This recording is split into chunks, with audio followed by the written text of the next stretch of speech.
Governor. Mr. Deputy Governor, please permit us to stand on all existing protocols. Mr. Governor, for having us. We are more than delighted to be the pioneer fellows of the Lateef Jakande Leadership Academy. Thank you very much, sir. Impressed by your exceptional track record in public leadership, we are delighted to have this conversation with you. Sir, what inspired personally the desire to set up a program of this magnitude, seeing as this is not so popular in this part of the world? Well, thank you very much. First, this is a setup. I didn't know that I will be in front of part of my very extremely intelligent and highly cerebral first set of fellows for the Lateef Jakande Academy.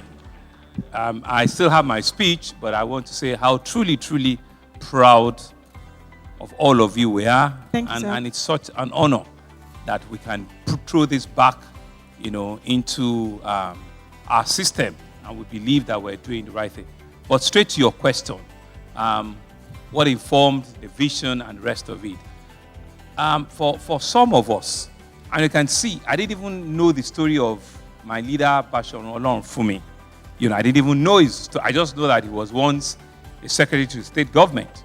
So even if you backtrack and see, at 41, right, at the time in which it wasn't also very popular to be in public service, we've had military rule from 1966, I'm sure you guys were not even born then, to 1979, right? And that was the first stance of trying to come into, civilian room. If you can identify the likes of Babajide Sanwo-Olu from even way back then in 1979, it speaks from. But I didn't even know that part of his own story.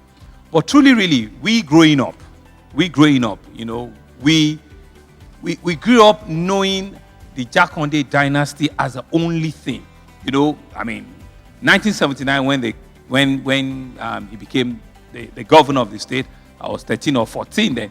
So at that age, up until maybe 17, 18 when we entered university, it was only Jakande that you could. So it was everything. Jakande this, Jakande that, Jakande this, Jakande house, Jakande boss, Jakande school, Jakande.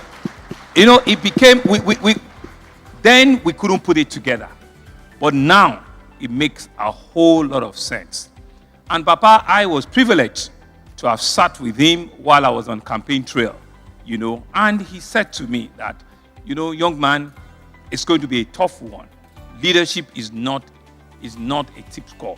It's not something that you just sit back and think is going to, come to you. It's something that you need to take very, very seriously. And he did explain to me how things were, not as smooth in their own time, but he advised that I should do a couple of things for me, to continue to remain relevant. And he prayed with me, and I continued to, sort audience with him. I also remember during his 90th birthday, right? And even in that state, of grace, all of his wise counsel and the great things that he also left us with. So when he passed on, and I have to, very typical, when somebody at that level, you're always very quick to say, name a street, Jakande, and name a school, Jakande, and name a shopping center, name an hospital. I said to myself, Alhaji Lateef Jakande deserves more than that. Alhaji Jakande deserves, he truly deserves something that will immortalize him. It's not by street naming, it's not by estate naming. In fact, before he even passed on, even in my first 2 years, we had even given him another estate, Lateef Jakande estate at the Gondo. We've given him school. So what else do you want to give a man? So I wasn't so quick to rush in. I probably had to, think through it. But I was opportune, being in government too. I've been to Singapore a couple of times. And I know that part of the things that is always missing is leadership transition. How well are you able to, what's the word now? Clone 20 of yourself. If it is that you're, how well can you ensure that as a leader, you can actually birth and you can recreate 20, 25 other leaders that you believe, when you leave, they have so many options that you can. So that's what came to me, and I said, wow, I think the only thing that we can do, given what he has done for Lagos, given his total dedication, time and effort, that I think we need to do something completely fresh, something new for him. And so the birth of a leadership academy came about.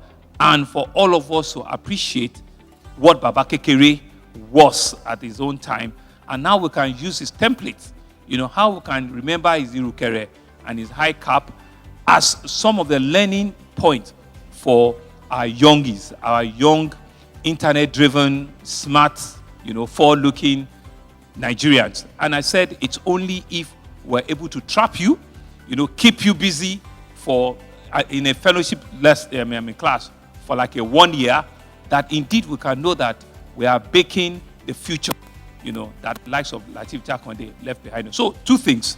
One is to be able to put stock of a real public sector, private sector leaders on the channel of our country, where, yes, it is Lagos that is doing it, but not all of you are from Lagos.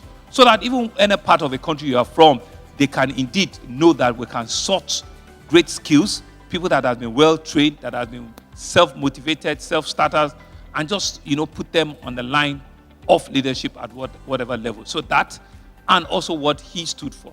He's come out of a stock of the leaders that we saw growing up as real patriots, as men that dedicated their time and effort for this country and for this state. So those are the 2 critical things that I saw in helping out the visioning. Awesome. Thank you very much, Mr. Governor.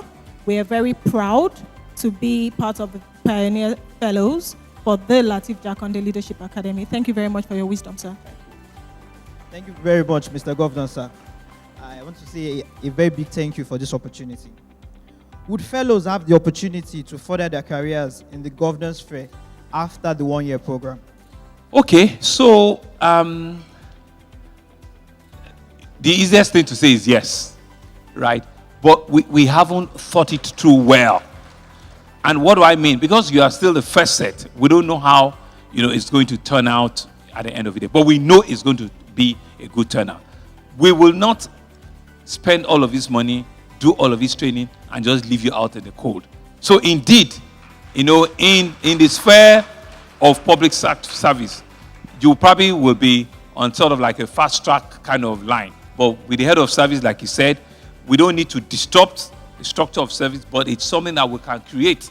It's something that we can think through, and it's something, because we have a whole year to reflect and to know that how best, can we indeed put, all of the things you've learned, how well can we optimize those skills and put you in the... I can assure you that even you yourself, before you finish, maybe you've been sought after somewhere. Maybe you've been given opportunity somewhere. So you certainly need to think really, really big, about yourself.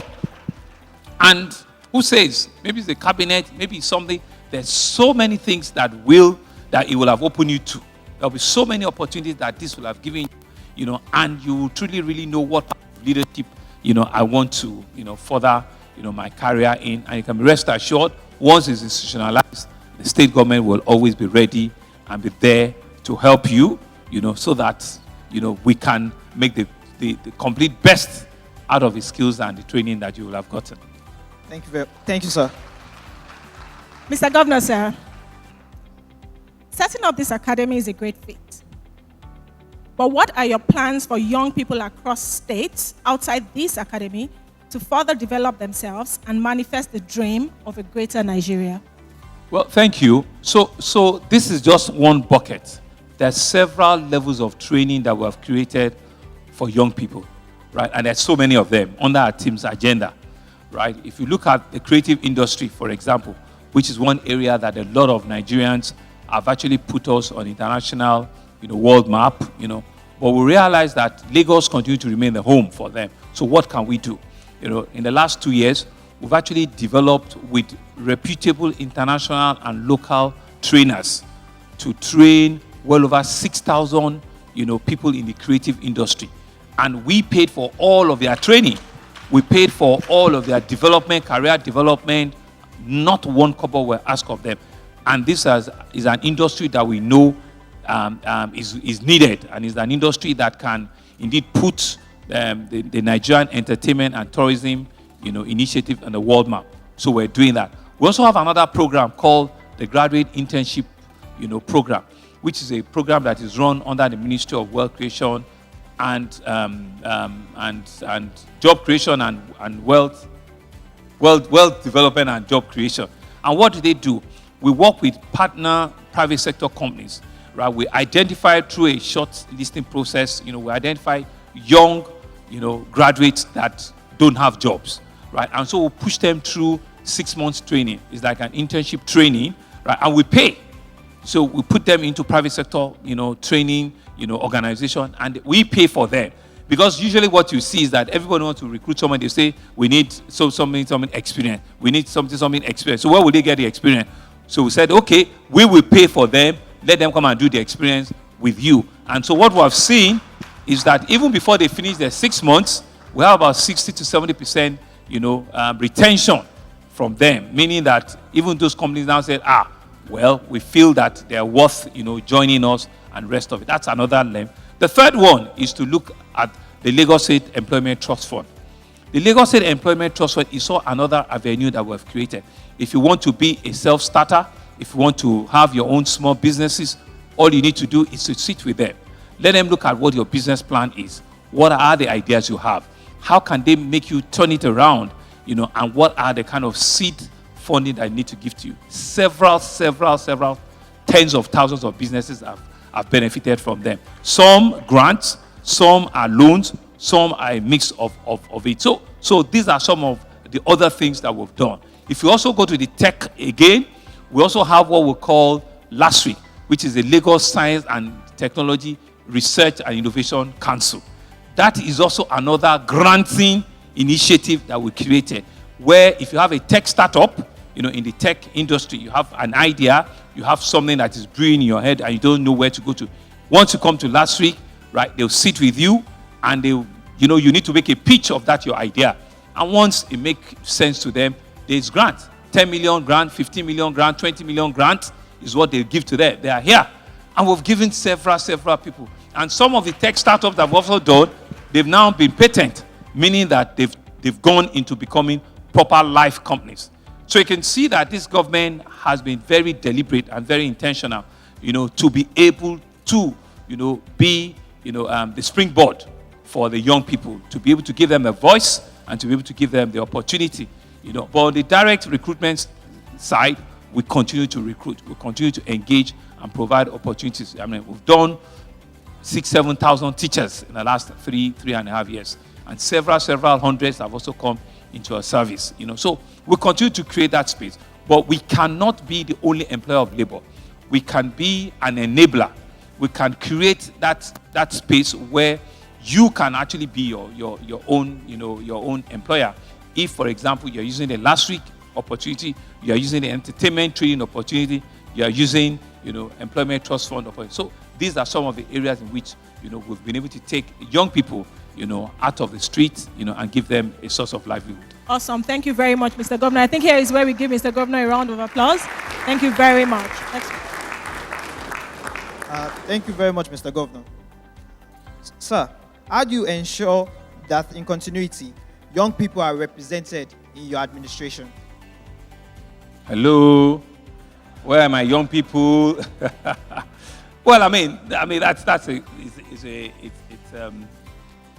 it's an honest question and a very critical one. To answer the question, the last cabinet appointment that we made is here. Is a young man, and it's one that we're very, very proud of. A special advisor, special duties, and like they've mentioned, in cabinet now, there are several under 40s there, several under 45, and that's how we build them. If you look at all of our recruitments for our senior special assistant, more than half of them are under 40.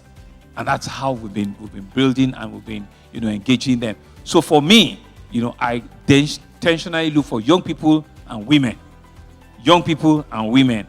and that's how we've been able to, continue to keep it up. So I can assure you, it's one thing that we will create the template for, and it's one thing that will continue, that even when we're out of government, they will see the sense in it, and one thing that will continue to outlive, successive government, even when we leave here, when our own time is done. So you can be rest assured, we've shown the template that once we give the opportunity, the sky is the limit, and they're all here, they can see.